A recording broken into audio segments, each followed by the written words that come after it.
Hi my friend, it's Pat Sloan here with a bonus video. It's my book tour and I have enough people that I needed a Sunday to plug in here. So this is awesome to talk to you on Sunday.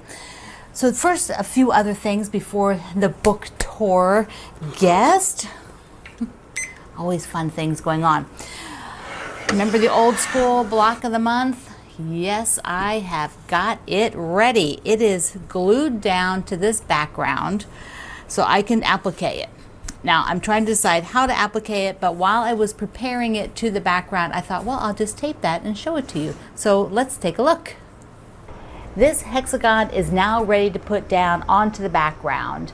It's for the old school block of the month, and this was the April block. So I have a few little things that I'm doing which are a bit different than what I normally do because this one fits very tight onto the background. Let's take a look. These are 12.5-inch squares for the quilt. So for my background, because there's no patchwork on this, I cut my background piece 13 by 13. And then what I did is I took a ruler and measured in about 1/4 of an inch on each side and took one of these iron away pens and marked it. So marked all four of the sides. That way I know where I'm going to trim basically, and I need to get this block and to be sure it's fitted in here properly. The background piece, I want the center. So I folded one direction, increased it, fold the other direction, increased it. So I have got my center mark here. I'll take my hexagon, which two of the sides will be really tight. There we go. Two of these sides will be very tight to the edge, right to the edge of the 12 when it's sewn into the quilt, which means there needs to be at least 1/4 inch between here and that drawn line. So I want the center of this. Here's the center of that middle hexagon and the center of the middle hexagon matched up on the point. And I will be glue basting this down. And I want to just shift it around a little bit, be sure I have 1/4 of an inch up there, and I do, and I will check 1/4 inch down here, and I do. This is like right at the edge of where the seam is, so I don't want to suck that into the seam when I'm sewing it. The patchwork blocks together. In order to keep it from shifting, I will put some pins in here so that I can glue, but I'm not going to shift anything.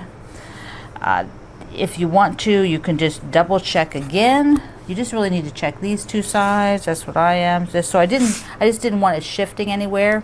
From this point, I will take the Roxanne's basting glue and just go along and glue some dots, mostly towards the outside, and just a little dot all the way around. And that way I can just come and applique this edge. Now I could actually applique the edge by machine. So if you prefer to do that, you don't want to do handwork, you could come with a blanket stitch all the way around here. You could come with a straight stitch or even a pretty decorative stitch. Just know that whatever is right up here is going to be right next to your seam of the patchwork when you sew this block to the next block. And now I am totally ready to get this one done. And I can't decide, should I do it by hand? I've done all these hexagons, I stitched them all by hand. I kind of feel like I want to applique it down by hand. And now that it is glued, once that glue has dried, which won't take very long, I'll be ready to go. Well, here it is, and I'm debating. I really still am debating. I do think I might just go ahead and blanket stitch it, and that way it's done. You know, I have the cross stitch I'm doing by hand, and so, you know, I just think that that would be enough, and it would look a really nice blanket stitch down. You know, that's my story, and I'm sticking to it.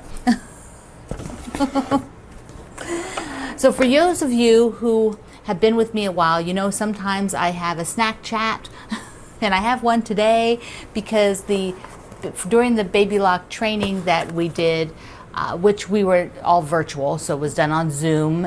Normally we would go to St. Louis to the training facility, but the one day they sent us a surprise goodie because they feed us really well when we go there. They always have food all day long and different things to drink. It's just, you know, they bring yummy, yummy stuff. So because we couldn't be in person, they sent us a yummy, and it was a gooey butter cake. How many of you have heard of this, first of all, and how many of you have had one? I'm going to pop another picture right up here of one cut so that you can see it. This one Greg has been eating. So the gooey butter cakes are somewhat of a St. Louis specialty. This particular MacArthur's Bakery has been around since, what does it say, 1956.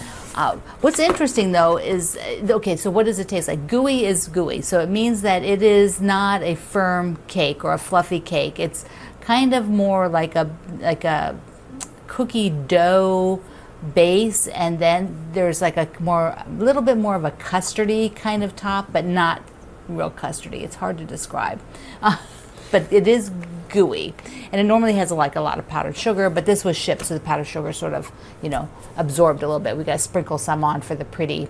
But the interesting part is I lived in St. Louis for a little while, way back in the late 70s, and I don't remember ever hearing this cake mentioned.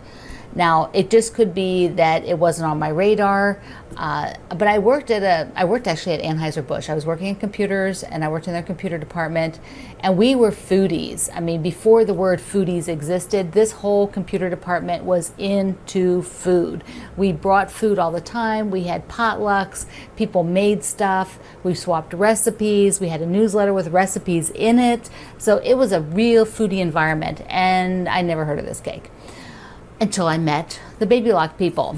But I do think it is a thing, and you can go out on the internet and you can find it and read about it. So it's kind of fun to read about. And if you're in my Kitchen Adventures group, come on over there and talk food with us. I love to talk food because I love good food. I like to eat food.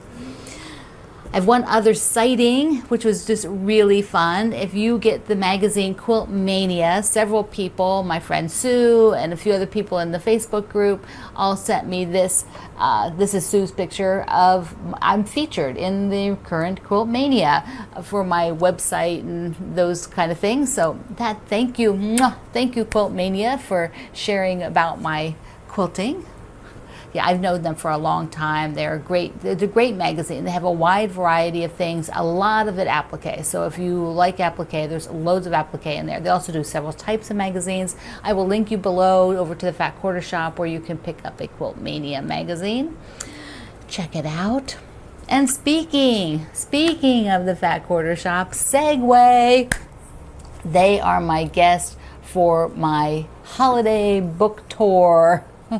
Kimberly Jolly and her amazing group, her amazing team of people, everybody from her, the staff she works with in her office to her shipping and customer service. They are just incredible. They work so hard and they do such a great job. I am thrilled to work with them quite a bit. As you know, we do a lot of Fat Quarter Shop things, and they were just so nice to agree to be a stop on my tour. So first I want to tell you a little bit about what they do over there. So if you've not explored, maybe you've just gone there and shopped. You've clicked one of my links, you've gone over there, bought something, but you haven't really explored what Kimberly and Kevin Jolly, who own the Fat Quarter Shop, do for community and for quilters. They're hosting loads of things, so there's always a ton of fun. And if you've been following me, you know that they also do charity things. So first I want to talk about the charity work that they do well, I know it was before 2015 because yesterday I showed you the balloon one. That was one of the first charity ones I did with them, and they had been doing them for a year or so prior.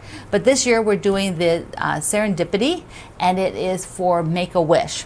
So luckily, it's serendipitously, my quilt that'll be auctioned is back. I trimmed it. I don't have binding on it yet, but I want to show it to you today since we are on Fat Quarter Shop Day. So first, let me just show you the front. So it is all quilted by Cindy and Dennis at the spa, and I'll show you. They did a beautiful, beautiful quilting pattern on it. And then on the back, this is a sneak peek. If you're watching this, you're seeing it before anybody else. I have done the back with the flower. This is all my Morrison Park fabric. And so there is the flower Ta-da! So I am just going to stick this up on the wall here behind me. That way we can see what was in here. Get it there. It's layers.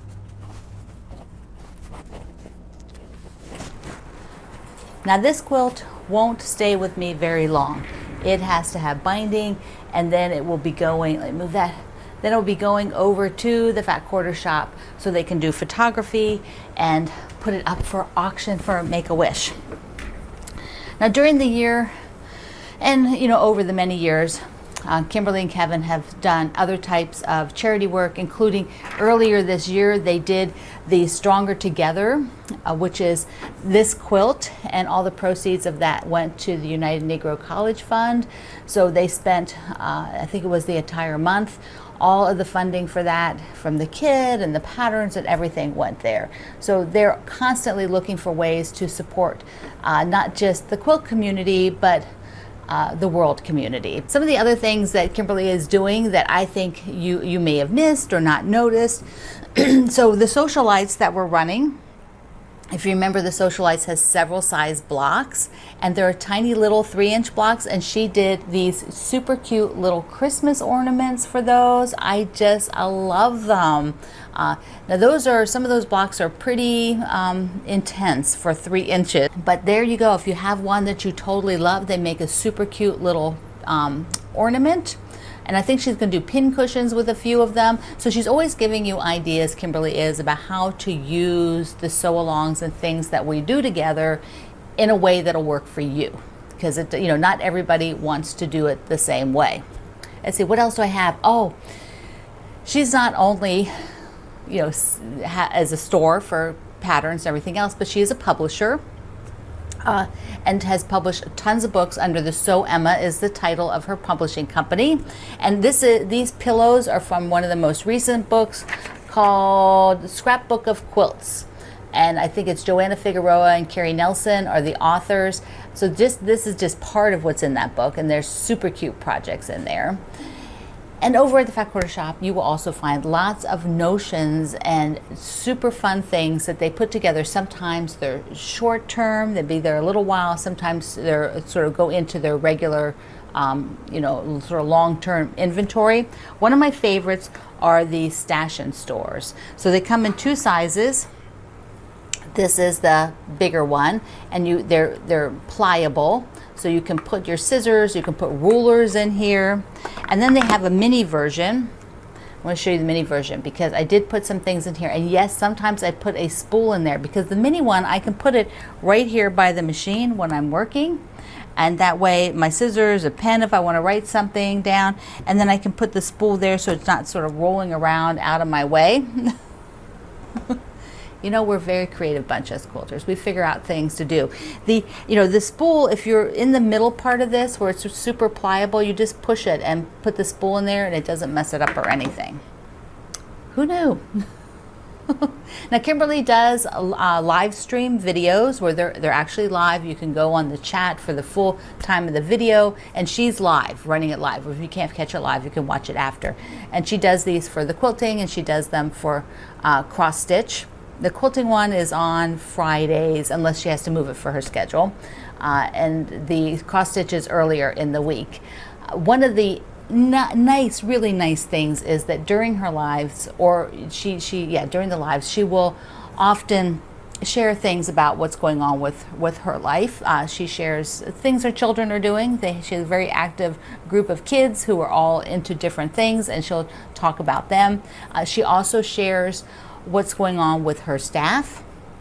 So you see this and you meet them. You get to meet some of the people there that are in the office because they'll come and help during the live. And then she's brought in people from customer service. So you get to meet those people you call on the phone or email with.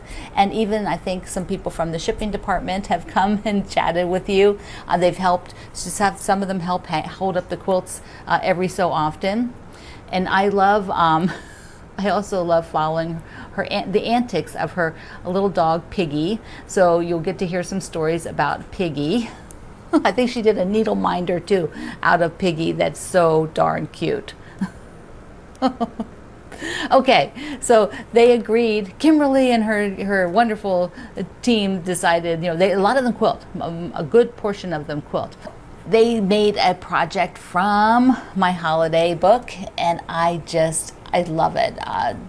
Since a lot of the group does so, Kate made this one, Kate Shaw. I work with her quite a bit at the Fat Quarter Shop for projects, and she just had a great time, and they did these gorgeous photos. So you're going to pop over to the blog for the Fat Quarter Shop, and you'll be able to enter to win a copy of my book over there. Yes, and they did such a cute job, such a cute job. Oh, by the way, during the tour, the Monday videos will be in the morning instead of in the evening. Well, it has been fun chatting with you here on Sunday for a bonus video. I love you. Mwah. See you online.